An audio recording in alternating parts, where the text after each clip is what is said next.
Well, I wanted to talk about the Grand Canyon. You asked me about the Grand Canyon? And there were two events that occurred fairly soon within the span of time of each other that had a big impact on my life. The first one was a river trip on the Colorado River through the Grand Canyon, and that was in 1972, summer of 72. I had just started at Fresno State, and there was a Fresno State College geology field trip going to take place, and I had always wanted to see the Grand Canyon from the inside, and I took advantage of this trip. And we left from Fresno together as a group in a bus, so that by the time we got to the canyon, to the put-in point, which was Lee's Ferry, we had spent a night together in Las Vegas. We had spent a lot of time on the road together, and we had gotten to know each other. And one of the person who had become my roommate overnight in Las Vegas was a girl who reminded me a lot of myself. Her name is Peggy, and she became my daughter, and she is today my daughter, my river daughter, but my daughter. And she and Greg are great friends, and they get along like brother and sister, like a good brother and sister should get along. And Peggy's very important in my life also. She and I then kind of made the trip together, and everybody on the trip thought that we were mother and daughter. We looked alike, and we behaved similarly.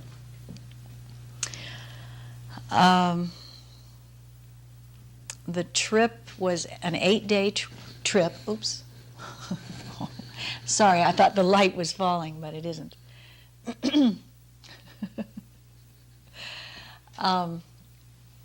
It was an 8-day trip, and changed my life. Mainly because I had taken leave of absence, or I had taken a vacation, just vacation days, from my job at Reedley College to do this trip. And the 10 days from start to finish, Fresno to Fresno, allowed me to separate myself from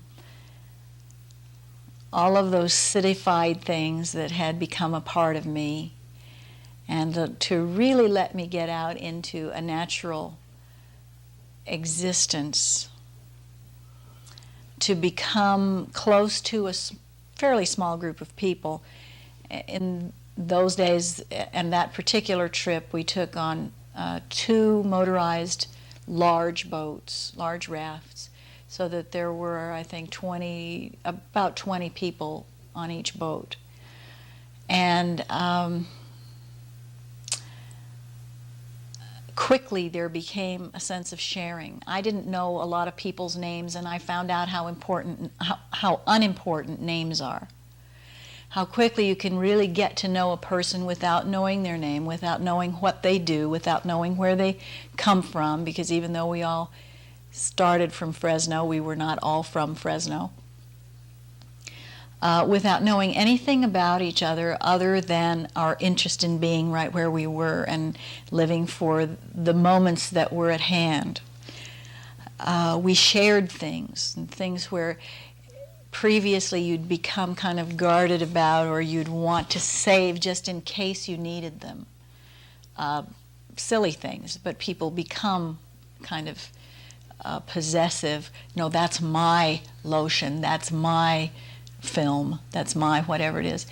And we didn't have that among us. We shared whatever. If somebody needed something, you shared it with them, and you didn't worry about were you going to need it, because it would materialize if you needed it. You just had that faith. So the first impact was of the people on each other, and a tremendous sense of community. togetherness. Then as we got to know each other better and be able to separate from the newness of the friendships and go off into our own spaces when we would get to shore in an evening and go off and listen and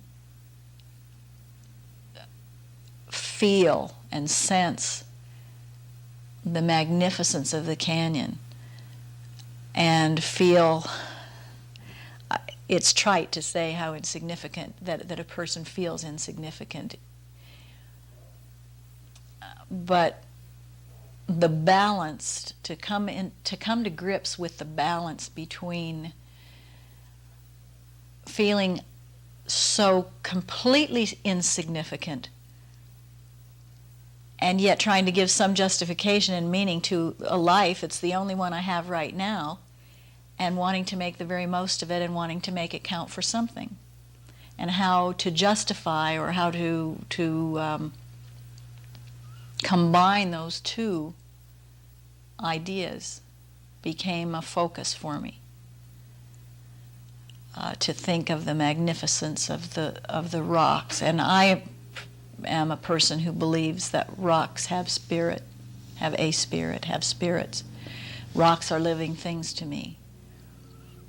And to be among all of this magnificence is overwhelming. And actually, by about the sixth day, it got to be too much for me. I was crying a lot.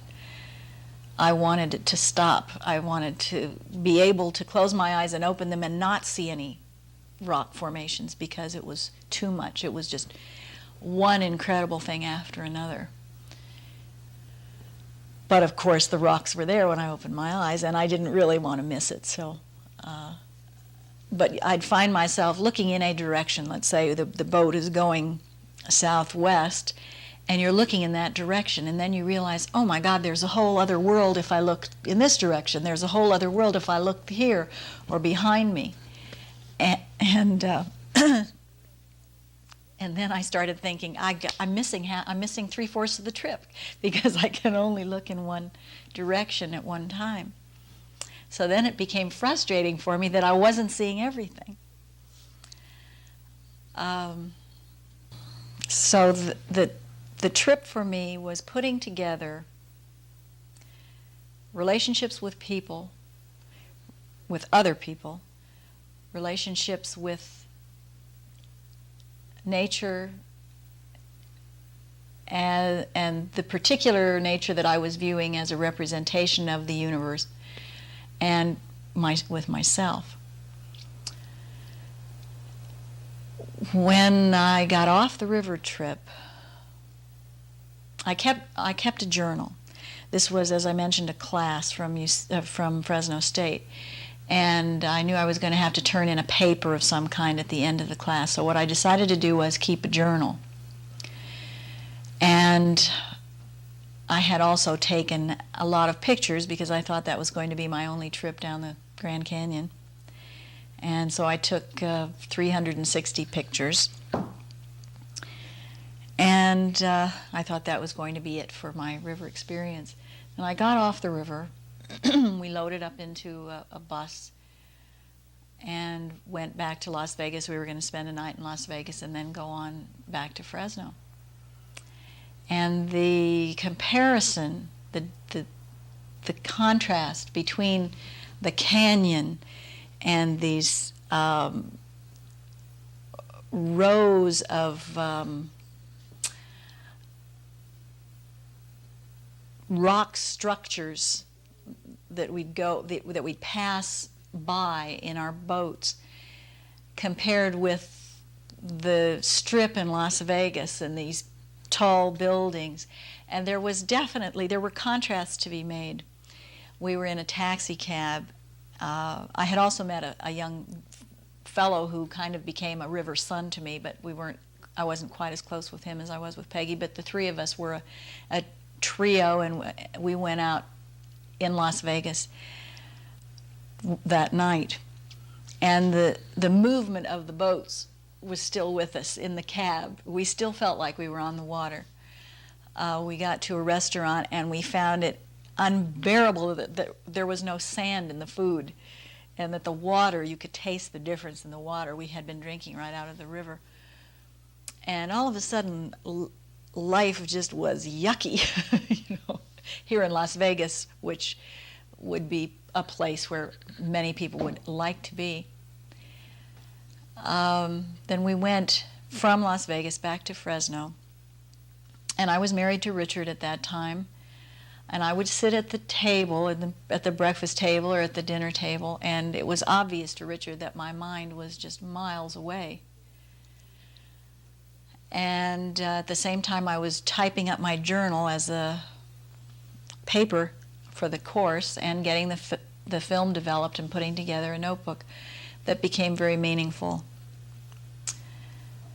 So 2 weeks, I had been back for 2 weeks, and I just couldn't stop thinking about the river. The best way that I can put it is to say that I felt like a person who's been awakened in the middle of a dream.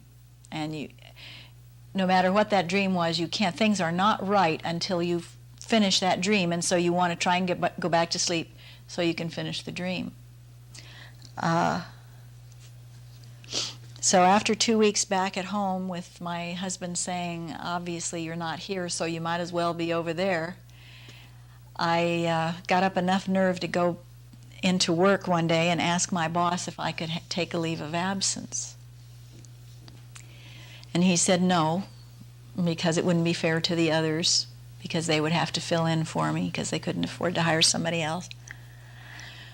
So I thought about it for a little while and decided to quit my job and school. Well, school was it was in the summer right at that point, but I decided to quit my job and go back and try and get back on the river again. I knew I couldn't afford it financially, but I figured I could con my way on there somehow. And at that time, it was easier to just get on a trip as a helper. I didn't really know that when I left Fresno, but I called Peggy, and she said, "Oh, God, I feel the same way that you do." She was in San Francisco at the time. And no, she wasn't either. She was still in Fresno. So we decided to try and get back on the river. She had a job that had a short period of time left to it, so she decided to stay on that job and then join me after she finished. So I went ahead, and in a really crazy way, talked to the guy who was managing the river company, and talked to the head boatman as we went upriver to meet the next trip as it was coming down, or two more trips as it was coming down, and got myself on with Peggy as helpers, and specified a date that we should meet them up at Lee's Ferry to get on as a cook. And Peggy and I met, and we did a couple of other things before the date was scheduled for our river trip. And we joined the trip, and we did 2 more trips or 3 more trips that summer. And we were gone for 6 weeks, and during that time we did 3 river trips, and we drove around Arizona, kind of working our way around the country, or around the state. We didn't have any money to speak of, so we would go to a place and ask them if they wanted us to wash windows or do whatever we could, mop floors, or stop at a motel, and in exchange for a night, because we'd have to have a shower every once in a while, a night with a bathroom, that we would clean up the rooms or do the laundry or something like that. Paint. One time we painted somebody's house, and we would just do whatever we could. And we got by for 6 weeks like that, and between the river trips and the trip around Arizona, around the state, I learned a lot of what I could do, things that I needed help with and things that I didn't need help with in my life.